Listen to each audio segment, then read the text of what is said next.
That's one thing that isn't always understood, is that just because IFRS adopts a standard or develops a standard, that doesn't mean that it is automatically established as a regulatory standards. These countries, as with anything else, individual countries have got to go through their legal and administrative processes to implement them and make them enforceable within their own boundaries, their own jurisdictions. ESG has exploded into compliance and business consciousness in 2021. Join Tom Fox, the voice of compliance, on the ESG Report and learn about sustainability risks, opportunities, and issues that business leaders and compliance professionals need to know about regarding ESG. Hello, everyone. This is Tom Fox back for another episode, and we have a rare treat today because we have a fellow Texas Longhorn. Always adds to the conversation. And today I have with me Lawrence Heim. Lawrence, first of all, welcome, and thank you so much for taking the time to visit with me today. Thanks, Tom. I'm always happy to chat with you. So Lawrence is one of the few people I know who have been in this space for quite some time on the environmental side of things, but he now is one of the true advocates around ESG in the direction of professional commentary. And he's the editor of Practical ESG, which I find to be one of the top sites for day-to-day information and indeed in-depth information around ESG. So we're going to talk about that. Lawrence, could you tell us a little bit about your professional background? Yeah, so I am 100% environmental and what you might consider traditional sustainability. I started back in the 80s doing environmental compliance work at a law firm, and then, although I'm not a lawyer, and transitioned into technical environmental compliance consulting, and then that moved into non-financial auditing, the environmental compliance auditing, management systems, that kind of thing, and kind of worked my way through in-house environmental affairs and some traditional risk management work in risk advisory, again, focusing in on environmental risk management and identification through, again, consulting and conflict minerals work as well, and responsible sourcing. So that's kind of my circuitous background. But now you are involved in yet another endeavor, and I mentioned it's called Practical ESG. Could you tell us what took you to that editorship, what it is, and really the type of commentary and other information you and Practical ESG bring to the greater ESG and corporate community? Yeah, so there were several things that kind of all came together. One of them was, I mentioned conflict minerals, and CCR Corp, or the corporate counsel.net, used to have annual webcasts about updates on conflict minerals rule, and I was one of their folks that was on that annual panel. So I knew CCR Corp, who is the owner of Practical ESG and the publisher of practicalesg.com. So I knew the folks there. And then I wrote a book on sustainability, and one of the things that did was got me to realize that I actually do like writing. I probably had never admitted it out loud to myself, but I enjoyed writing. And when CCR Corp and corporatecounsel.net and managing editor Liz Dunshee kind of thought about what was going on in their world, and they felt they needed to launch a standalone ESG-focused resource, Liz reached out to me and asked if I would be interested, and so that's what happened. And at least so far, they're still tolerating me. Well, they may be tolerating you, but I think the greater compliance and corporate community has really embraced you, and that has embraced Practical ESG, one, because of the regular and daily commentary you bring us. Two is, I don't want to say it's daily news, but you certainly keep us abreast of developments. And then you do have some deeper level commentary that's now also available. What would you say has been the response, or perhaps for you, any surprises in the response to Practical ESG? Well, there have been a number of surprises, all good, I think. We get a tremendous amount of feedback from not only members, but also just what we call subscribers to the blog. It is very, very positive. And I think a lot of that has to do with the frank, candid, and perhaps, again, the practical content. analysis that we provide. We try very hard to cut through the fluff and the marketing and what does it really mean? What does it mean to you as a practitioner, whether you're counsel, whether you're chief sustainability officer or whatever? What does that mean to you on a daily basis in terms of how you do your job? Because these are very complex issues. And I think we try very hard to focus on that. I think one of the surprises has been that I found that some of the source documents that are in the public arena that we've been able to find and we've posted online, I found have ended up finding their way onto major media sources.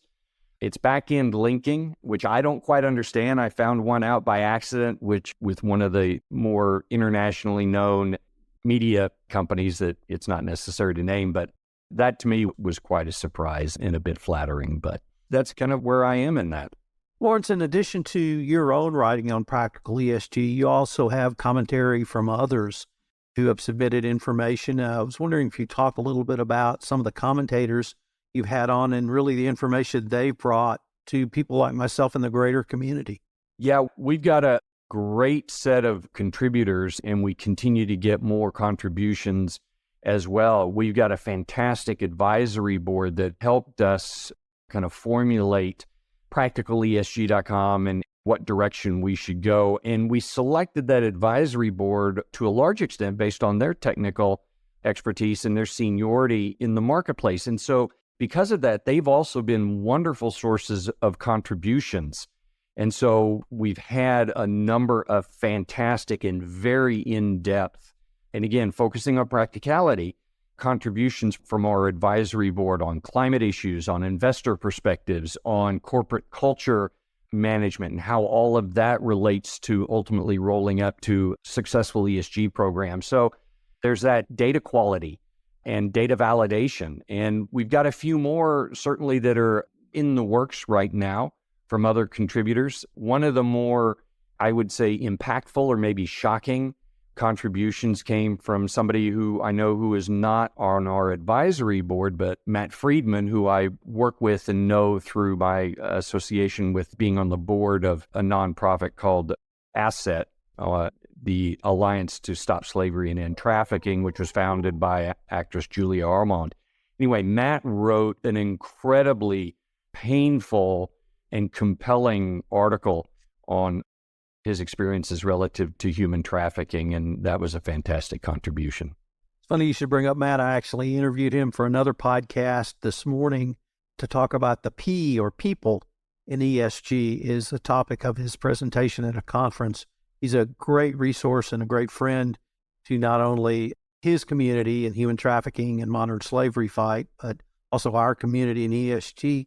I've always wanted to ask you about the practical in practical ESG, because you hit on the head. One of my favorite articles that I thought really emphasized the practical was you took statements from investors, major institutional investors, and collated them for us, but you did it in a way which allowed, if a compliance professional was reading it, they could almost use it as a benchmark on things that they needed to think about and publicize within their overall ESG framework.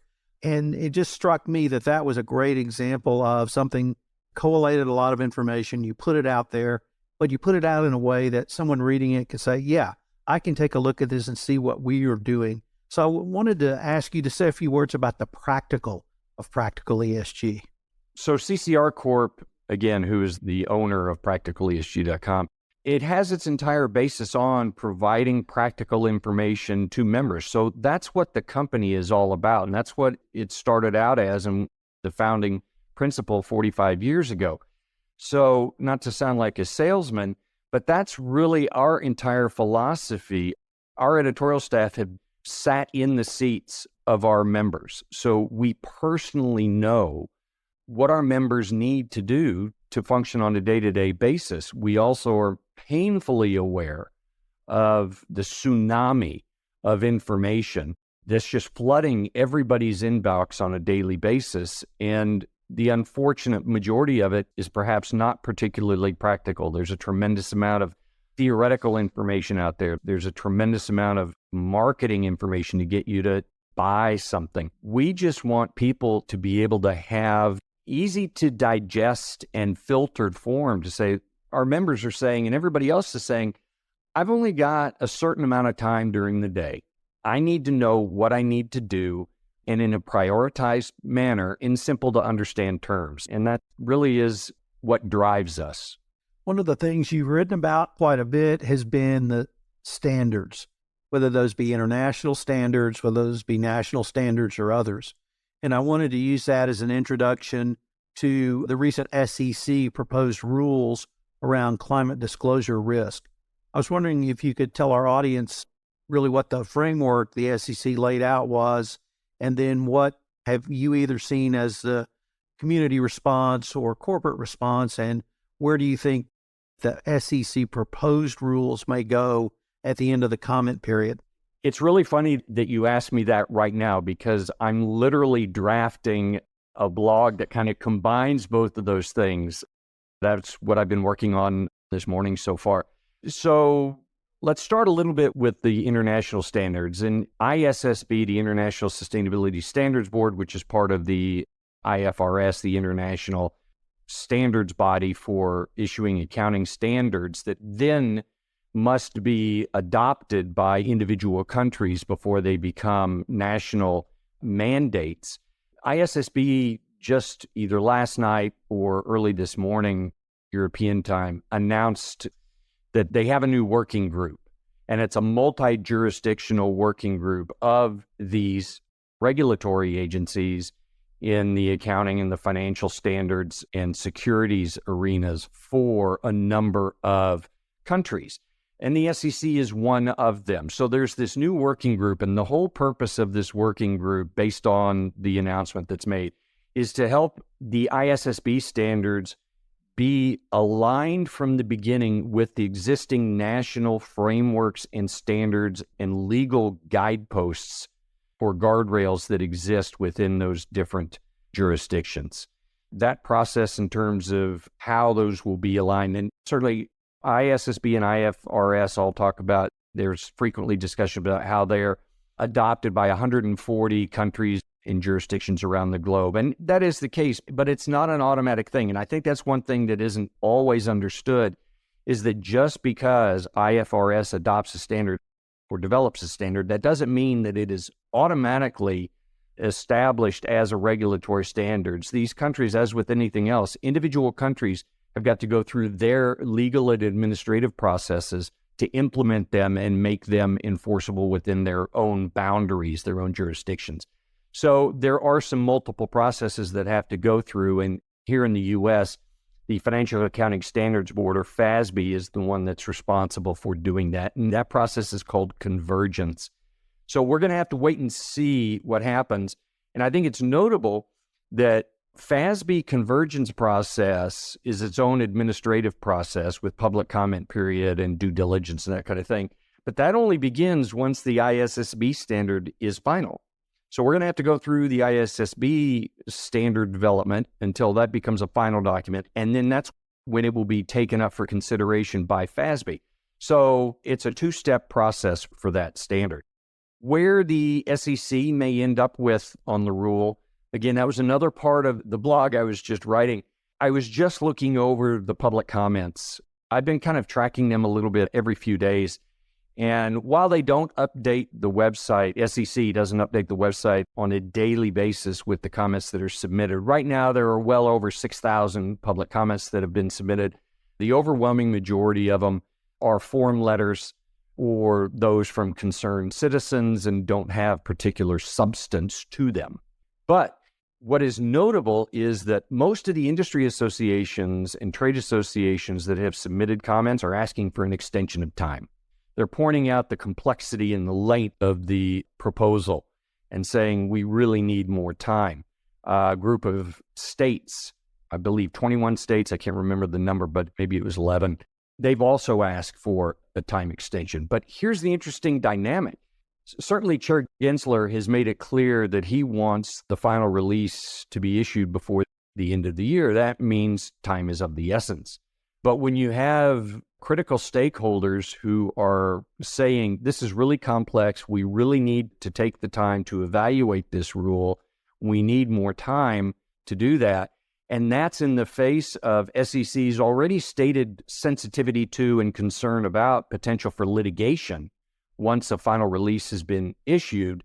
And they want to make sure that that risk of litigation is minimized, which means they want to make sure that they vet things very carefully on the front end as well. So it's an interesting dynamic, and where we end up with that, is anybody's guess, to be real honest with you. The framework listed out 3 different categories: Scope 1, Scope 2, Scope 3. I was wondering if you could go through those and lay out what you see as the requirements under that proposed framework. Yeah, so there's kind of 2 elements to it, right? We've got the financial statement element, which is the financial impact, of course, and then there's the actual quantified emissions element as well. So Scope 1, your own direct emissions, those are the emissions that come out of your own smokestack, if you will. That's kind of the easiest way for me to think about it. Those are generated at operating locations. Sometimes you even have offices that may have backup generators, and if you own and operate those offices and those backup generators, that's part of it too. But those are generally the easiest things to measure in terms of direct emissions. You just have to make sure that you identify all of the equipment that is the emissions equipment, or the equipment actually emitting the CO2 or any of the other greenhouse gas emissions. Refrigeration equipment is another example that may not always get considered. Everybody focuses on CO2, but there are other greenhouse gases. So the way that is done is through effectively a spreadsheet called the Greenhouse Gas Protocol, which was developed by the World Resources Institute, I think in the 90s. I remember when it first came out. And, in order to fill out that spreadsheet, you need to have some fairly deep technical knowledge about the equipment, the fuel use, hours of operation, downtime, this and that. And then you plug these numbers in and it calculates for you based on emissions factors. I think something that not everybody understands is that this isn't something where you go stick a probe in the emission stream and do direct measurements. That doesn't really happen that frequently for greenhouse gas emissions. It's usually through these scientific calculations, and that's what the Greenhouse Gas Protocol does. Scope 2 emissions are those from the electricity and energy that you purchase from third parties. And again, it's the same kind of things. It generally is done through the Greenhouse Gas Protocol. Either you can get the information from the energy generator, the power generator, and plug it in yourself, or sometimes some of the power generators, the utilities, will provide the emissions data for you. But usually it's based on kilowatt hours from your electric meter, and then again, understanding what fuel types your utilities use and what equipment, et cetera, et cetera. Scope 3, it's a totally different animal. Scope 3 is the CO2, or the greenhouse gas emissions that are embedded within your supply chain. These are your suppliers. What are the greenhouse gas emissions associated with what your suppliers, what they need and what they use in order to produce the materials and the products and the components that they provide to you and transport them to you. So it's all the embedded CO2 within what your suppliers do specifically for you. This is very complicated. It's something that not every supplier tracks. As a matter of fact, there are a lot of companies that Scope 1 emissions, their companies don't even track because maybe they're too small and they haven't had the need.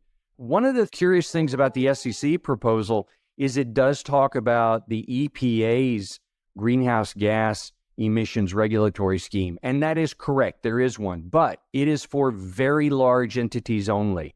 It really comes down to power utilities are the only ones regulated. I think maybe there are some cement plants and maybe some pulp and paper mills, but you have to have 25,000 tons per year of CO2 emissions before you're regulated. In contrast, under EPA air permitting standards, this thing called a major source is either 100 tons per year or 250 tons per year of emissions, depending on what the particular pollutant is. So you can see there's a dramatic gap between what EPA considers a major source for permitting and what triggers the greenhouse gas reporting rule.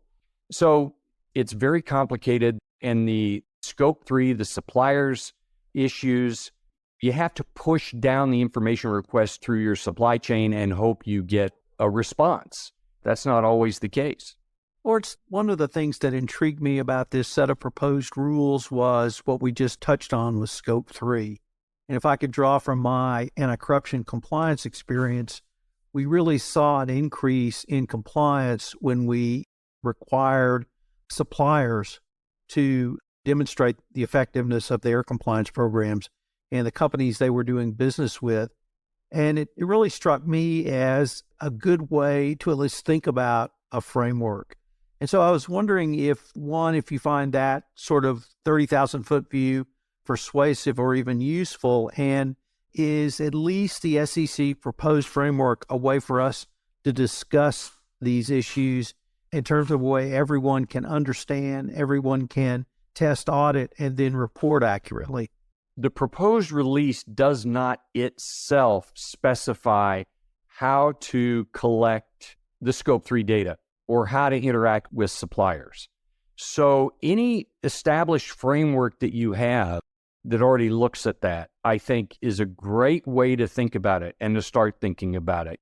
My background in conflict minerals, for instance, I think there's a tremendous amount of learnings from conflict minerals and the whole idea of mapping your supply chain, reaching out to those suppliers and asking them for technical information. And then when that technical information comes back, vetting it internally, I think that's going to be a critical step as well, because what I learned from conflict minerals is you don't always know who in your supplier organization is answering the information requests. Are they knowledgeable enough to really answer it correctly? They may not be doing it intentionally, but I've seen cases where conflict minerals requests were being responded to by receptionists who don't understand the technical content of the materials or the products that are being supplied to their customer. So it's not just asking for the information and how do you do that? It's managing the responses, tracking the responses. I mentioned earlier, very small companies are not likely to have this information available, and they're not likely to be able to do the calculations either because of cost limitations or expertise limitations. And so one of the things that companies are going to have to think about is, again, and there's the same thing with conflict minerals, what are you going to do if you do not have a 100% supplier response rate? What if you only get 90% or 40% of your suppliers responding to the request for Scope 3 emissions data? What are you going to do about that? It took a decade in conflict minerals for most companies to kind of get comfortable with how they were going to answer that question for themselves. So we're going to go back through that. But to your point here, I think any established framework, established, proven, credible internal framework and process that a company has to reach out to their suppliers, gather information, review and vet it, and then use that information, I think that's going to have to be a starting point. To me, it doesn't matter if it's conflict minerals or AML or whatever that is. I think that's going to be a good starting point. Lawrence, unfortunately, we are near the end of our time for this episode, but I was wondering before we leave, if anyone wanted any more information on yourself, on practical ESG, or any of the topics you and I have touched on in this podcast, what would be the best place for them to go? The easiest thing to do is just email me directly at lheim@ccrcorp.com, or you can go to practicalesg.com and you can contact me through the website. And I'm just going to re-say, if I didn't say before, if you don't subscribe to Practical ESG, when you finish listening to this podcast, go and do so. I find it to be the best resource I've found for all things ESG. Lawrence is a great resource to the entire ESG, but much broader corporate community. And I wanted to thank you again for taking the time to visit with me, for wearing an orange shirt, and hook 'em horns. Thanks, Tom. Always happy to chat with you. I appreciate it.